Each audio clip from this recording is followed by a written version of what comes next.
भगवान को कोई मिटा नहीं सकता। और हमने ऐसा सुना, उसने व्यंग किया, व्यंग, हमने ऐसा सुना है पृथ्वी का भार उतारने के लिए आपके यदुवंश में उनका अवतार भी हो चुका है। अब वो जो चाहेंगे सोई तो होगा। अक्रूर जी ने देखा औषधि से इसका रोग ठीक नहीं हो सकता है, हाँ इसकी तो बाईपास सर्जरी करनी पड़ेगी, ऑपरेशन के सिवा ये रोग नहीं ठीक हो सकता। आकर के भगवान कृष्ण से सारा समाचार सुना दिया और ये कह दिया, भगवान वो तो सबका सब आपके मत्थे मर रहा है। क्या कह रहा है? कहते भगवान जो करेगा सोई तो होगा। भगवान ने कहा, फिर तो ठीक कहा है उसने, अब जो हम करेंगे सोई होगा। और भगवान कृष्ण ने हाँ वहीं से कुंती के पुत्रों का सहयोग, जो कुछ आप सुनते हैं महाभारत में, वो सब करना प्रारंभ कर दिया। अब इधर की कथा थोड़ा सा और आज चलते हैं। जरासंध की दो पुत्रियां थीं, अस्ति और प्राप्ति। इन दोनों का विवाह कंस के साथ हुआ था। कंस का जब वध भगवान कृष्ण ने किया या उद्धार किया, जो भी ठीक लगता हो आप समझ लेना, उस समय वो दोनों को दोनों देवियां दुखी होकर के अपने पिता के यहां पर पहुंची। पिता ने उनको देखा, अरे इन देवियों का सौभाग्य किसने ले लिया? बेटियों ये सब कैसे हुआ? आज रो रो करके उन दोनों देवियों ने सारी कथा सुना डाली। जरासंध ने एक संकल्प किया, इस पृथ्वी से मैं यादवों से, इस पृथ्वी को मैं यादवों से रहित कर दूंगा। और उसने 23 अक्षौणी सेना लेकर के मथुरा के ऊपर आक्रमण करने का संकल्प किया। जब वो सेना लेकर के मथुरा नगरी की ओर आ रहा था, भगवान कृष्ण विचार करने लगे, अरे इसके पास 23 अक्षौणी सेना है, अब इससे कैसे लड़ा जाएगा? ये तो सागर की तरह से उद्वेलित होते हुए चला आ रहा है। भगवान चिंता करने लगे। सुखदेव जी कहते हैं चिंता करनी पड़ेगी। क्या भगवान को भी चिंता करनी पड़ती है? कहाँ, जब तक भगवान मनुष्य बनकर के मनुष्याकृति में नहीं आते हैं तब तक उन्हें कोई चिंता नहीं रहती है। और जब मनुष्याकृति में आ जाते हैं तो ये आकृति की विशेषता है कि भगवान को भी चिंता करनी पड़ती है। हाँ, चिंतया मास भगवान हरि कारण मानुषा। इसलिए चिंता करते हैं कि मानवीय लीलाएं उनको कारण करना है। उन्होंने संकल्प किया, पृथ्वी को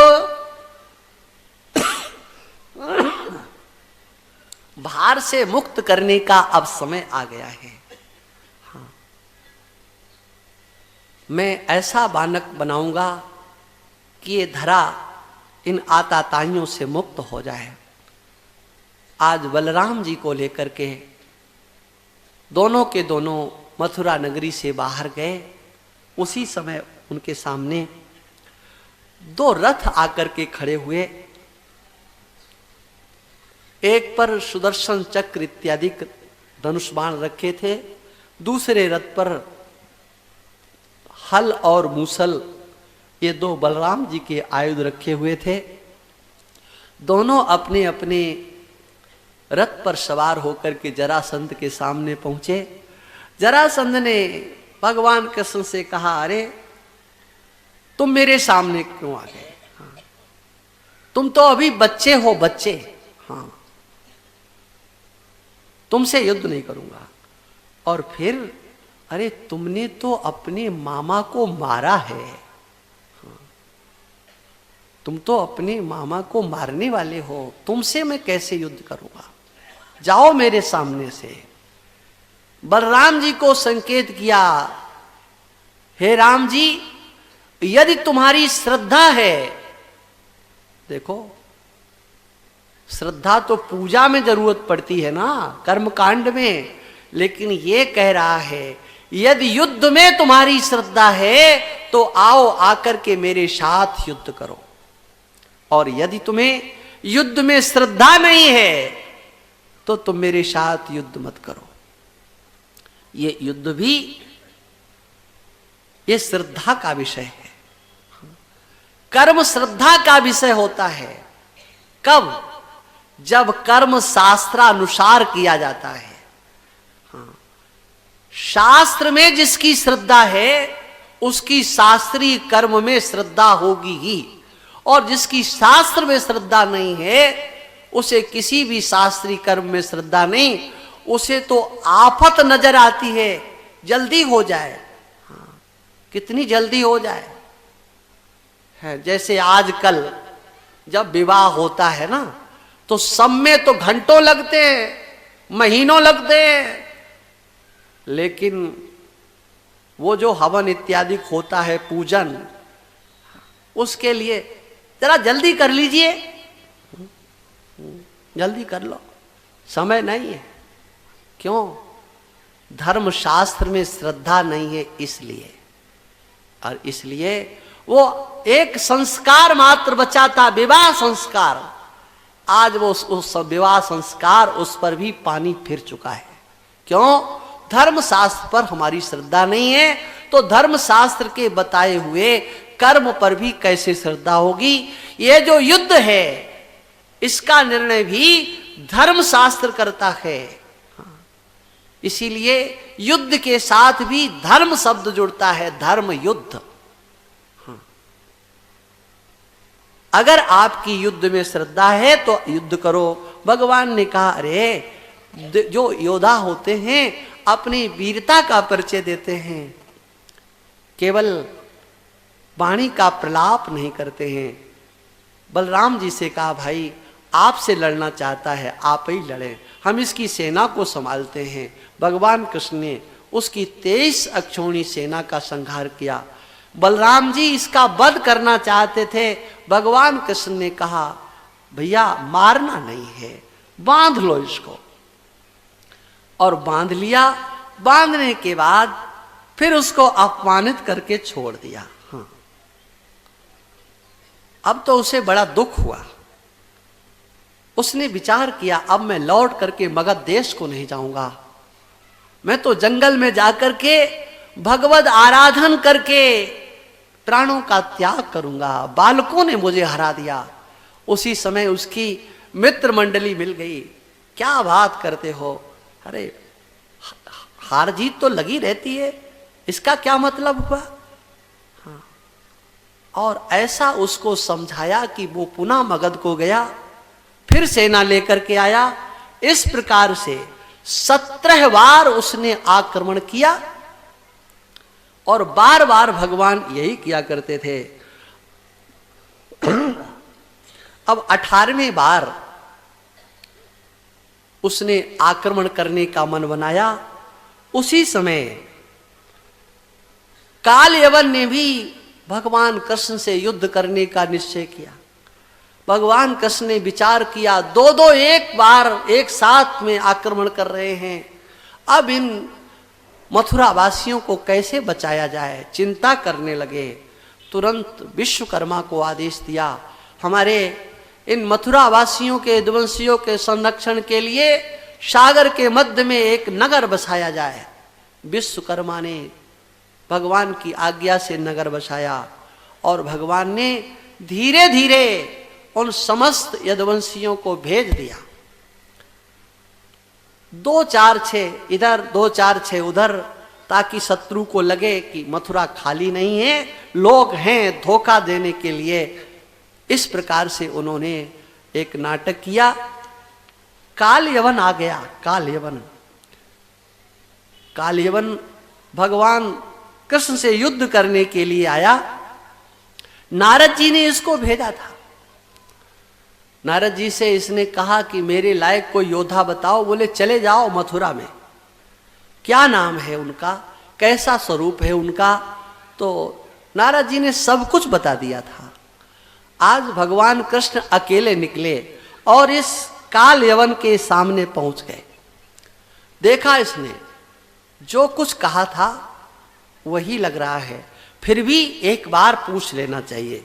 क्यों जी, आपका नाम क्या है? कहा मुझे वासुदेव कहते हैं, वासुदेव। हाँ, और ऐसा कह करके भगवान भाग खड़े हुए। हाँ, अपना नाम लेकर के भाग खड़े हुए।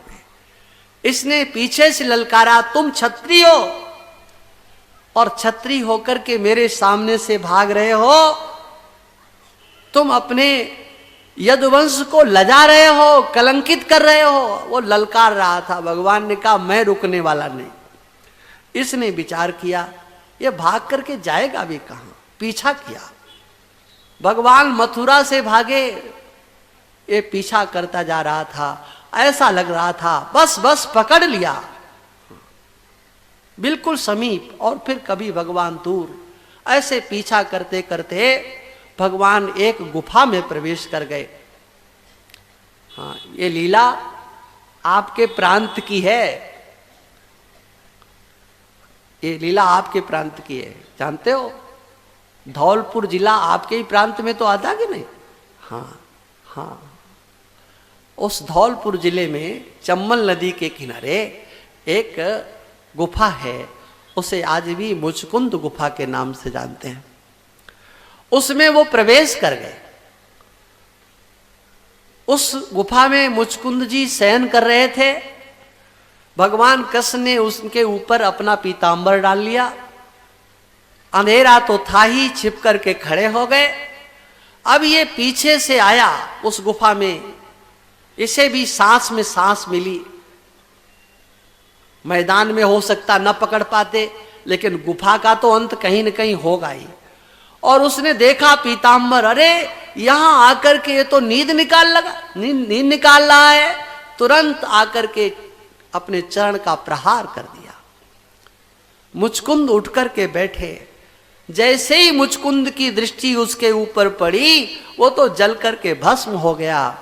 मुचकुंद को देवताओं ने कह दिया था इस गुफा में तुम शयन करना, यदि कोई तुम्हें जगाएगा तो तुम्हारी दृष्टि पड़ते ही भस्म हो जाएगा।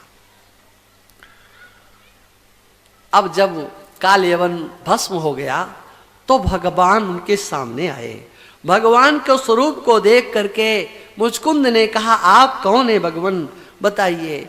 ये ककड़ीली पथरीली कंटकों से युक्त भूमि, इसमें आपका आगमन कैसे हो गया है?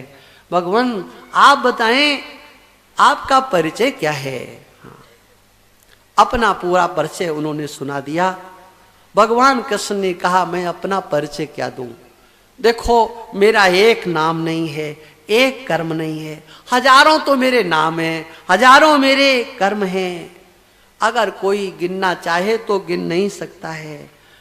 पृथ्वी के रज कणों की गणना हो सकती है मुचकुंद, लेकिन मेरे नाम की, मेरे कर्म की कभी गणना नहीं हो सकती है। हाँ, फिर भी देखो तुमने मेरा परिचय पूछा है तो मैं बता रहा हूं। वर्तमान में इस समय में वसुदेव जी का पुत्र बनकर के आया हूं और मेरे को वासुदेव कहते हैं। पूर्व जन्म में तुमने मेरे दर्शन की अपेक्षा की थी, तपस्या की थी, उसी की फलस्वरूप आज मैं तुम्हें दर्शन दे रहा हूं, मेरे से वरदान मांग लो। मुचकुंद ने कहा भगवान ये संसार के लोग आपकी माया से मोहित हो रहे हैं, आपकी सेवा भी करते हैं तो संसार के अर्थ के लिए, सुख के लिए यत्न करते हैं, दुख की इनको प्राप्ति होती है, ये आपकी माया से ठगे गए हैं। ये सुंदर मनुष्य शरीर प्राप्त करके भी जो आपके चरणार बिंदु का आश्रय नहीं लेते हैं, उनके लिए सबसे बड़ा यही दुर्भाग्य है, और वो नारकी योनि रूप अंधे कुएं में गिरते चले जा रहे हैं। भगवान आप मुझे कृपा करके अपने चरणों की भक्ति प्रदान कर दो। भगवान ने कहा देखो हे चक्रवर्ती सम्राट, अभी तुम्हारा एक जन्म और बाकी है, उसके बाद तुम मेरे स्वरूप को प्राप्त हो जाओगे। काल यवन का उद्धार करा के भगवान आए मथुरा में। बलराम जी से कहा कि भाई अब चलो अपने को जो अपना नया नगर बना हुआ है वहां हम लोग चलते हैं। काल यवन की सेना का संहार करके जो संपत्ति थी उस सब को लेकर के चले, तो सामने से देखा कि वो तो आ गया, जरासंध आ गया। भगवान कृष्ण ने कहा भैया ये तो फिर आ गया, देखो सामने से, इतनी विशाल सेना निकल कर भी कहीं नहीं जा सकते। बलराम जी ने कहा कि क्या चिंता करते हो, 17 बार इसको हरा चुके हैं, फिर भी क्या सोचना, आने दो। भगवान कृष्ण ने कहा भैया क्या यही हारता रहेगा हमेशा? हाँ देखो, हम लोगों ने जीत का आनंद लिया है, एक बार इस बेचारे को भी जीत का आनंद ले लेने दो। हाँ, हम लोग भाग चलते हैं। बलराम जी ने कहा अरे भागेंगे इसके सामने से? अरे कहा कुछ नहीं बिगड़ता है, अपने लोगों के लिए क्या भागना और क्या लड़ना। देखो इसको एक बार आश्वस्त कर दें कि हम भी कुछ बहादुर हैं, वीर हैं। देखो हमने कृष्ण और बलराम को अपने सामने से भगा दिया, जरा इसके अहंकार को बढ़ने तो दो। और फिर दूसरी बात यह है, कभी कहने को अगर हमें मौका मिल जाए, उपदेश ही करना पड़ जाए, हानि में, लाभ में, सुख में, दुख में, जय पराजय में बराबर रहना चाहिए, तो ये उपदेश तो तभी लागू होगा ना जब हम पहले करके बताएं। और देखो भगवान कृष्ण और बलराम दोनों भागे। भारत के इतिहास में, विश्व के इतिहास में कोई आपको ऐसा नहीं मिलेगा कि जो युद्ध भूमि छोड़ करके भाग गया हो और उसके जय जयकार हुई हो, उसके मंदिर बने हो, उसकी पूजा हुई हो। है कोई इतिहास? नहीं है। ये हमारे भगवान कृष्ण का ही ये रिकॉर्ड है कि युद्ध भूमि से भागे। भगवान के भक्तों ने कहा भाई जयकारा लगाओ, रण छोड़ राय भगवान की जय। देखो मैदान छोड़ करके भागने वाले भगवान। हाँ, मैदान में लड़ने वाले भगवान तो बहुत हैं, लेकिन मैदान छोड़ करके भागने वाले। और भगवान का रण छोड़ राय का मंदिर भी बन गया। आज उनकी जय जयकार पूजा हो रही है। भगवान चाहे हारे चाहे जीते, हर अवस्था में भगवान तो सच्चिदानंद स्वरूप ही है। अब इसने पीछा किया, मथुरा से भागना प्रारंभ किया था और भागे कहां? सौराष्ट्र तक, जूनागढ़ तक। हाँ, जूनागढ़ पर्वत के ऊपर भगवान कृष्ण और बलवान चढ़ गए। हाँ, जिसको हम लोग गिरनार पर्वत के नाम से बोलते हैं। अपनी सेना से कहा चारों ओर से घेर लो। उस पर्वत को घेर लिया गया, लेकिन इनका पता ही ना लगे कहीं कहां है। आदेश दिया इसमें चारों तरफ से आग लगा दो। उस पर्वत के चारों ओर आग लगा दी गई। भगवान कृष्ण और बलराम वहां से छलांग लगा करके, पर्वत से छलांग लगा करके ऋषियों के आश्रम से होते हुए आ गए, द्वारका में आए। और द्वारका में आकर के सबसे पहले आनर्त देश के राजा जो रेवत थे, उनकी पुत्री का विवाह, जिसका नाम था रेवती, बलराम जी महाराज के साथ में हुआ। उसके बाद भगवान कृष्ण के साथ रुक्मिणी का विवाह। यह विवाह राक्षस विधि से हुआ। राजा ने कहा कि महाराज भगवान ने विवाह किया, और वो भी पहला विवाह, और वो भी राक्षस विधि से। हाँ, ये राक्षस शब्द को लोक में सम्मान प्राप्त नहीं हो पाया। ये भी आपको बता दें, राक्षस शब्द का अर्थ बहुत अच्छा होता है, लेकिन लोक में तो उसको अच्छे शब्दों में नहीं कहा जाता। जैसे संस्कृत का एक शब्द है घृणा, घृणा, इस शब्द को भी सम्मान प्राप्त नहीं हुआ। ऐसे बहुत से शब्द हैं लोक में, नहीं जानने वाले उनको अन्य अर्थों में प्रयुक्त करते हैं। घृणा शब्द का अर्थ होता है दया। किसी को कह दिया जाए कि ये तो बड़े घृणालु हैं, तो आप लोग क्या उसका अर्थ लोगे? हाँ, दयालु कहें तो ठीक, और घृणालु कहें तो? घृणालु और दयालु पर्यायवाची शब्द है, लेकिन शब्दों का भी तो अपना प्रारब्ध होता है ना। इसी प्रकार से राक्षस शब्द का अर्थ होता है जो अपनी रक्षा करने में स्वयं समर्थ होते हैं, उन्हें राक्षस कहलाने में गौरव होता है। किसी की जो अपेक्षा नहीं करते हैं, स्वयं सामर्थ्यवान राक्षस कहलाते हैं। इसी प्रकार से ये राक्षस विधि माने ये नहीं किसी की बालिका का अपहरण कर लेना, ये राक्षस विधि नहीं। उस समय राक्षस विधि से विवाह उसका स्वरूप ये होता, राजा अपनी बेटी का विवाह करने के लिए पृथ्वी के सब राजाओं को आमंत्रित करते। राजकुमार उस सभा के बीच में आते और फिर एक राजकुमार जो सारे राजकुमारों का मान मर्दन कर देता, सबको जीत करके परास्त करके युद्ध में जो विजयश्री प्राप्त करता था, उसके साथ कन्या का विवाह होता तो उसको राक्षस विधि कहा जाता। राजा ने कहा, महाराज इस राक्षस विधि से भगवान ने क्यों विवाह किया? तब श्री सुखदेव जी महाराज कहते हैं, देखो विदर्भ देश के राजा भीष्मक जी, उनके 5 पुत्र और 1 कन्या थी। सबसे बड़ा था रुक्मी और सबसे छोटी थी रुक्मिणी।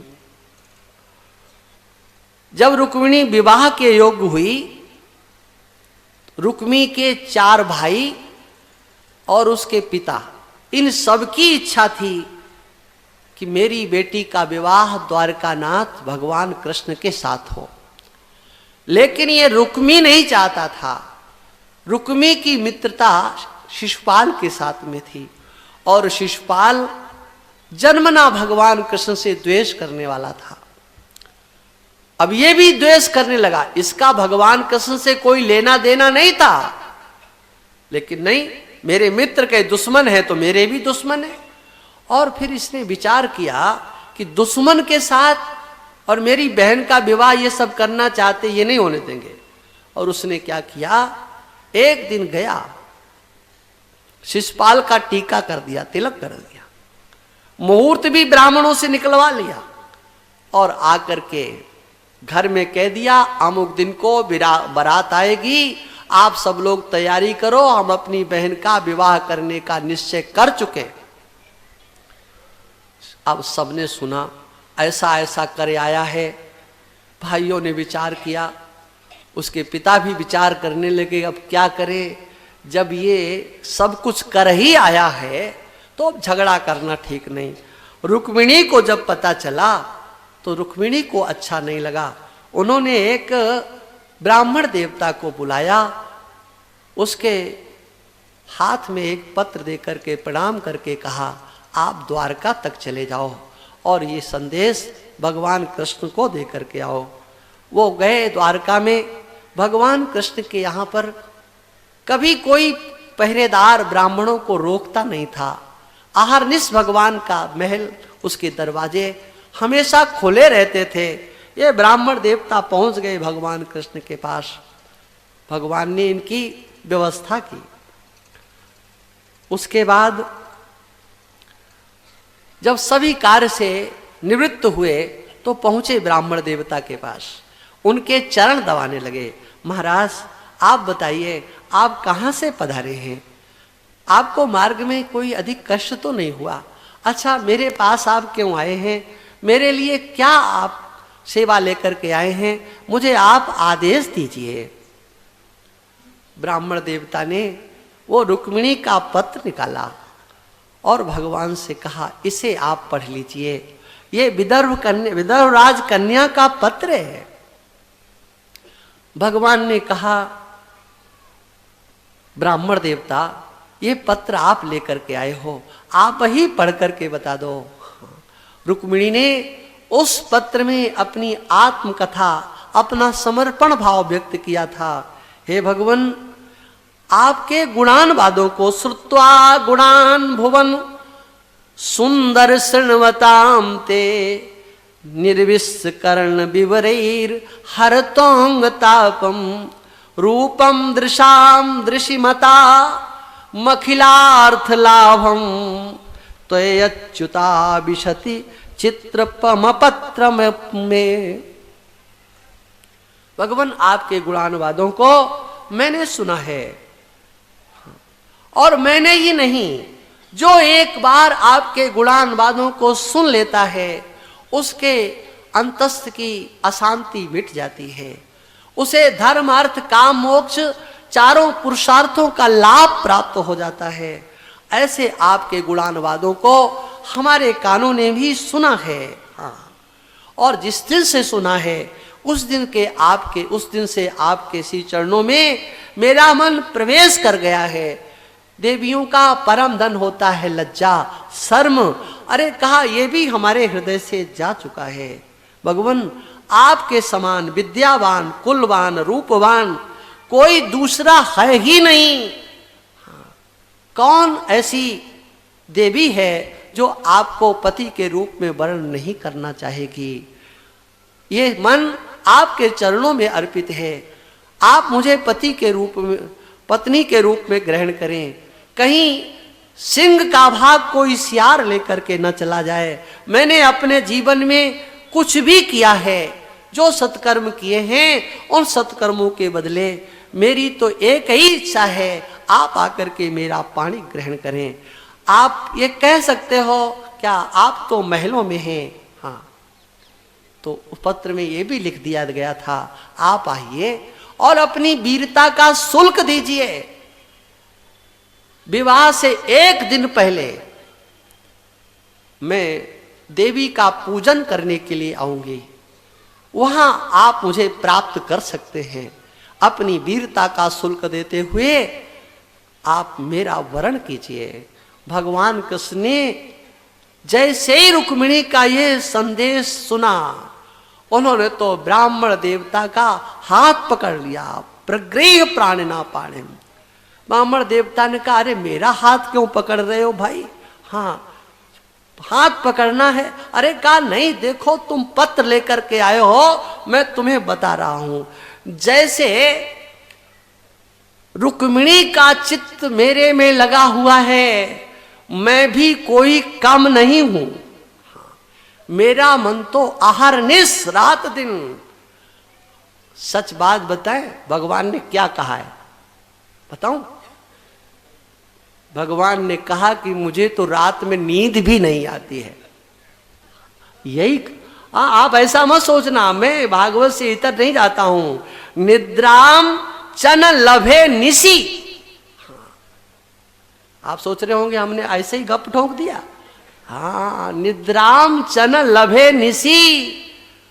मुझे दिन में भोजन अच्छा नहीं लगता है और रात में नींद नहीं आती है। ब्राह्मण देवता ने कहा, फिर देर? अरे कहा, देर कहां, चलो अभी चलो। और महाराज किसी को नहीं बताया है? रथ पर सवार हुए, चल दिए। क्यों बताना है? हैं? अरे अपने मन पसंद का विवाह करना हो तो कोई डिडोरा पीटा जाता है? कोई बताता है किसी को? अरे तो बाद में पता लग जाता, हाँ चलो चलो रिसेप्शन है। भगवान ने भी किसी को नहीं बताया। हाँ, रस लेकर के और चल दिए। अब प्रातः काल हुआ, बलराम जी निकले। वासुदेव कहाँ है? देखा रथ भी नहीं है। सेवकों से पूछा, क्यों, कहाँ गए? कहा, महाराज हमको तो बताया ही नहीं। कब गए का ये भी पता नहीं लगा। अच्छा ये बताओ कोई आया था क्या? हाँ महाराज, कल एक ब्राह्मण देवता आए थे, वो कह रहे थे हम विदर्भ देश से आए हैं। बलराम जी ने कहा कि ठीक है हमसे समझ गए। तुरंत नारायणी सेना को लिया और बड़ी तीव्र गति से चले। भगवान श्री कृष्ण अभी विदर्भ देश पहुंच भी नहीं पाए थे कि बलराम जी ने पीछा कर लिया। भगवान कृष्ण ने देखा ये तो आ गए। हाँ आ गए, पास में आए। भैया हम कह कर के आए थे उन सब लोगों से कि दाऊ दादा को बता देना, उन्होंने आपसे कह दिया है लगता? हाँ कहा हमको कह दिया है, उन लोगों ने कह दिया है, हम उन्हीं के कहने से आए हैं। अब इधर शिशुपाल तो तैयारी के साथ दूल्हा बन करके आ ही चुका था। बारात में जरासंध, दंतवक्र, विदुरथ, ये सब बड़े बड़े दैत्य बलशाली आए हुए थे। भगवान कृष्ण और बलराम भी पहुंच गए। जब विदर्भ राज को पता चला तो उन्होंने उनकी व्यवस्था की। जरासंध को पता लगा कि ये लोग आ गए, बड़ा उसे बुरा लगा। एक दूसरे से कहने लगे ये कैसे आ गए? तो सबने कहा कि वो तुम्हारे अपने ही लगते हैं, मामा के बेटे लगते हैं, इसलिए तुमने निमंत्रण दिया होगा। अरे कहा इन लोगों को हम बुलाएंगे कभी? तो कहा देखो बिना बुलाए ये लोग आ नहीं सकते हैं, फिर उधर से आए होंगे, उधर से निमंत्रण गया होगा, हाँ लड़की वालों की ओर से। और उधर रुक्मी को पता लगा ये दोनों कैसे आ गए, तो उसके साथियों ने कहा कि ये बराती हैं, बराती। अच्छा चलो ठीक है, हाँ व्यवस्था तो पूरी करना है, चाहे घराती हो चाहे बराती। अब देखो पहले ऐसा कार्य होता था, अब नहीं होता है। पुराने जमाने की बातें आप लोगों को पता है, जब बाहर से कहीं बारात आती थी ना तो गांव के बाहर अगवानी की जाती थी, हैं? और बड़ी धूमधाम से फिर उनको ले जाकर के जनवासे में ठहराया जाता था। अब लोग ज्यादा पढ़ लिख गए हैं, पैसा भी ज्यादा हो गया, पढ़ लिख ज्यादा गए, तो वो लोग पहले से कह देते हैं देखो तुम लोग परेशान मत होना, हम ही तुम्हारे दरवाजे के सामने से नाचते नाचते चले जाएंगे, है ना। आज वो परंपराएं समाप्त। ये भी कोई तरीका? हाँ लेकिन नहीं, अब आप लोगों को अच्छा लगता है, आप लोग धन्यवाद के पात्र हो, इस पाश्चात्य संस्कृति को और बढ़ाते चले जा रहे हो। विदर्भ राज के नगर के जितनी प्रजा थी उस सबके मन में आया कि चलो देखें तो सही हमारी कन्या का विवाह किसके साथ हो रहा है। अब ये दोनों ऐसे मौके पर ठहरे हुए थे कि जब प्रजाजन आए तो सबसे पहले दृष्टि इन्हीं पे पड़े और आगे जाएं, जैसे जैसे आगे बढ़े तो बस कुछ नहीं। और जब शिशुपाल को देखा इसके साथ, राम राम राम राम, ये रुक्मी की अक्ल खराब हो गई, हमारी बेटी का विवाह इसके साथ, अरे द्वारकानाथ के साथ होना चाहिए। पूरी प्रजा आज एक ओर हो गई, पूरी प्रजा। सबने अपने अपने देवी देवताओं को मनाया। हमने अपने जीवन में जितने सत्कर्म किए हैं, दान पुण्य धर्म किया है, हे विधाता इसके बदले मुझे केवल एक फल चाहिए, रुक्मिणी का विवाह द्वारकानाथ के साथ हो जाए। भगवान की ये सबसे बड़ी जीत थी। इधर रुक्मिणी जी सोच रही थी, पता नहीं ब्राह्मण देवता पहुंचे होंगे कि भी नहीं पहुंचे होंगे, और फिर पत्र को महत्व देंगे कि नहीं देंगे, आएंगे कि नहीं आएंगे। उसी समय देखा दरवाजे में वो ब्राह्मण देवता प्रवेश कर रहे हैं।